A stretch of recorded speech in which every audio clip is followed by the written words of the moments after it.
Surah Fatiha Ayat 1, Tafseer. Invocation and significance of the Basmala. The phrase Bismillahi Ar-Rahmani Ar-Raheem, in the name of Allah, the most gracious, the most merciful, begins the Qur'an and every surah except one, highlighting the importance of invoking Allah's name before all actions, prayers, or deeds. It reflects a believer's recognition of divine presence, mercy, and compassion at the outset of any speech, prayer, or deed.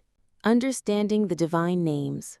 Allah, the unique, comprehensive name of God, encompassing His perfect essence.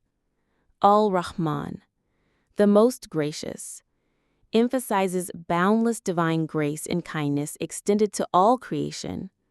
Ar-Rahim, the most merciful, highlights Allah's enduring mercy, especially toward the sincere believer. Al-Rahman's universal grace versus Al-Rahim's special mercy for the faithful. Spiritual and practical takeaways. Encouraging sincerity, humility, and reliance on God before undertaking actions. Emphasizing that invoking Allah's attributes aligns one's intention with divine compassion and mercy.